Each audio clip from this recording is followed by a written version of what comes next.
Picture this. Your promotion is live. The retailer approved it. The funding is committed. Inventory shipped. The presentation looked great. The sales team believes everything is ready to go. Maybe everyone is already feeling good about the promotion. Then someone walks into the store. The sales tag is there. The shelf is empty. Or the display never got built. The product is sitting somewhere shoppers can't find it. Inventory never made it from the back room to the shelf. The retailer changed something. A competitor took the display space, or the promotion simply was not executed the way everyone thought it would be. And here's the dangerous part. Your report may eventually tell you that the promotion underperformed. It may not tell you that the shopper never had a fair chance to respond. That's an expensive blind spot, especially now when every trade dollar, every case of inventory, every retailer opportunity has to work harder.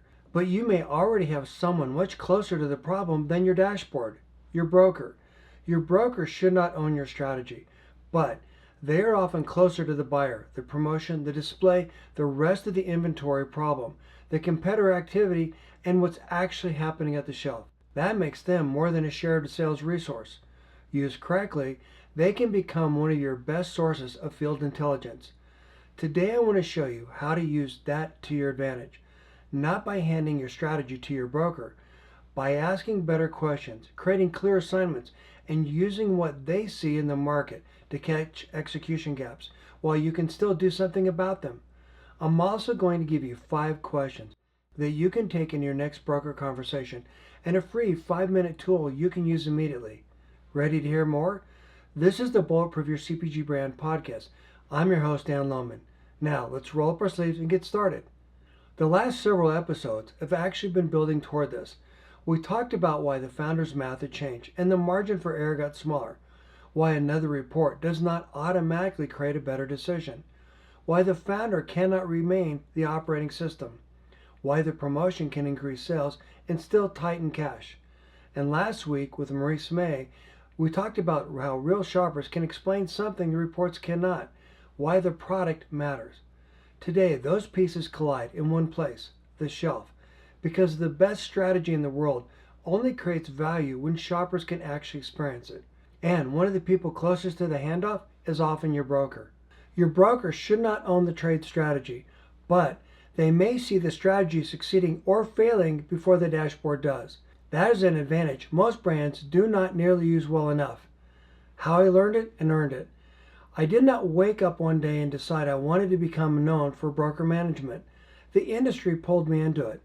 Beginning at Unilever early in my career, I was tasked with helping manage broker performance and building tools to make the relationship more effective. I did similar work at Kimberly-Clark. Later at Spence, I actually worked from inside a broker environment. I supported the brand customers and built reporting tools that helped the team see retailer opportunities, distribution gaps, execution issues, and ownership more clearly. The original Spence distribution tracker grew from that same problem. A report is not useful because it contains more rows and columns. It is useful when it helps someone see what changed, where the opportunity is, what that opportunity may be worth, who owns the next action, and what decision needs to be made. Then, New Hope invited me to publish a weekly column. I started writing about broker management and trade. The questions kept coming. That led to hundreds of articles featured across every publication in our industry, speaking and keynote opportunities, and eventually companies bringing me in to train their senior leadership teams. I never considered that as proof that I had all the answers. I considered it as proof that the industry kept struggling with the same problem. How do you get more value from the shared sales resources without handing over the strategy? That is still the question. Why the love-hate relationship with brokers exists. Managing a broker can feel like herding cats.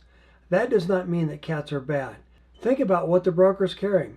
Multiple brands, multiple categories, different retailers, promotions, new items, resets, buy requests, inventory issues, follow-up, execution fires, priorities that all arrive as labeled urgent. Every brand the broker represents is pushing for their undivided attention. Seeing the business through their eyes is helpful. The brand understandably wants its business to be their priority, but a shared sales force does not behave like a dedicated employee unless the brand creates enough clarity to help it focus.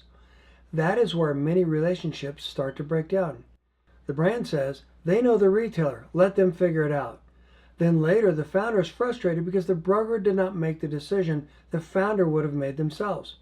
Or the pendulum swings the other direction, and the brand decides that the broker is only there for coverage and stops using the market knowledge sitting right in front of them. Both approaches leave value on the table. Your broker is close to the execution gap.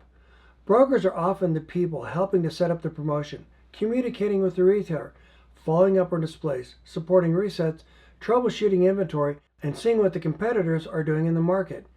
That does not mean they should decide your trade calendar. A retailer asks for a promotion. The broker knows what was done last year. They know what other brands are doing. They have a gut based on experience. These are useful inputs. They are not a complete strategy. The question is whether the brand has a system for turning those field signals into a better decision. 5 questions before your next broker call. Before your next important promotion, reset, category review, retailer meeting, or broker conversation, ask these 5 questions. First, what has changed with the retailer since the last time we made this decision? Not what is on the calendar, what changed? Buyer priorities, retailer requests, timing, category pressure, assortment, promotion expectations, execution requirements. Second, what are you seeing competitors do differently? This is not permission to copy them, it is intelligence. What is getting visibility? What is the retailer rewarding? What may be influencing the shopper or the buyer? Third, what is happening at the shelf that our reports cannot show us? Placement, displays, inventory, pricing, compliance, competitive activity, shopper friction? Most dashboards are looking backward. Your broker maybe sees something in the field before it becomes obvious in the report. Fourth, where is execution making the plan harder than it looked on paper? This is where a good strategy often loses value. Fifth, what should we reconsider because of what you are seeing? I want the broker's point of view, but I also want them to understand the shopper we're trying to serve. The better your broker understands who that shopper is, what they value, why they buy, the easier it becomes to interpret what is changing in the market. Then, I want the brand to do its job. Take that signal and connect it to everything else we've been talking about in the series. What did our internal performance show? What is the competition influencing? What does the retailer need? What are the economics? What should change next? That is clarity. The shopper and the broker see different parts of the same story. Last week, we talked about the shopper truth. Your shopper can explain why the product matters, what problems it solves, how they use it, what nearly stopped the purchase, and why they come back.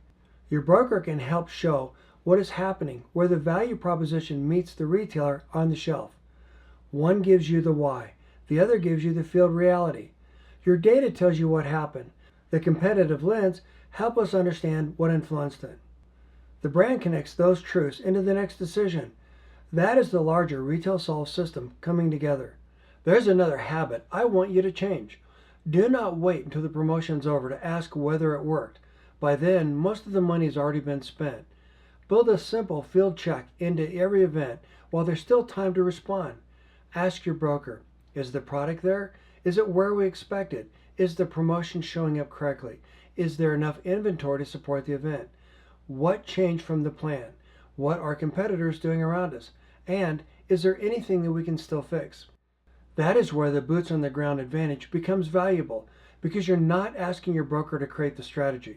You're asking them to help protect the strategy from reality. And that feedback should not disappear into email. It should improve the next decision. The quick win? I created a simple, no friction tool for this. I call it the 5-minute broker advantage check. One broker, one retailer, one life priority. Use the 5 questions we just discussed. Capture what you learned and finish by answering these 3 things. What changed? What decision does that trigger? Who owns the next action?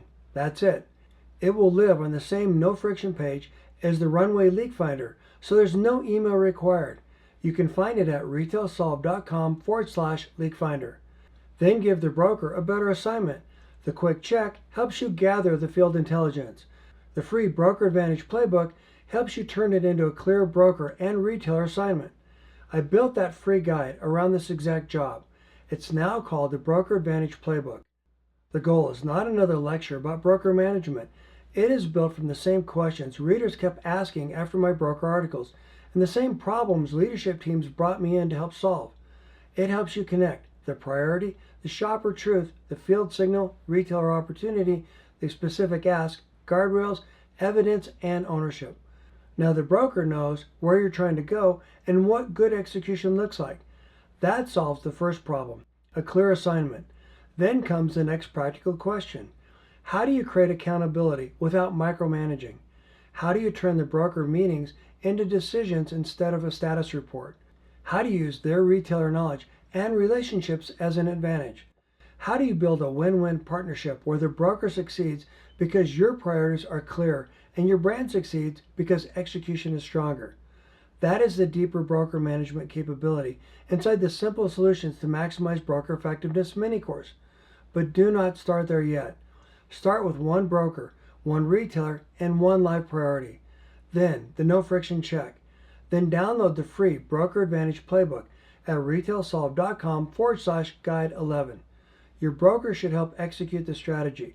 The brand still has to own it. Let me leave you with this. Founders are not powerless. A solid broker partnership can give you a huge advantage. Smaller brands can absolutely compete in today's environment, but they cannot compete blindly. The old assumption about loyalty, growth, promotions, and retail execution are changing. That does not mean emerging brands are doomed. It means clarity matters more, and a well-managed broker relationship can help you see changes sooner and execute the response more consistently. The brands that win will not necessarily be the brands with the biggest budgets. They will be the brands that understand the shopper better, make better decisions faster, execute more consistently, protect margin more intelligently, help retailers use their broker as a true field resource, and adapt faster when conditions change. When the margin for error gets smaller, clarity becomes your competitive advantage. Retail Solved helps smaller brands turn that clarity into better decisions and stronger execution. If this episode helped you, share it with another founder who needs to hear it. Until next time, I'm Dan Lohman, and this is the Bulletproof Your CPG Brand podcast. Protect runway, improve execution, compete smarter. You can get the show notes, the free Broker Advantage check, and this week's free guide at retailsolve.com/session334.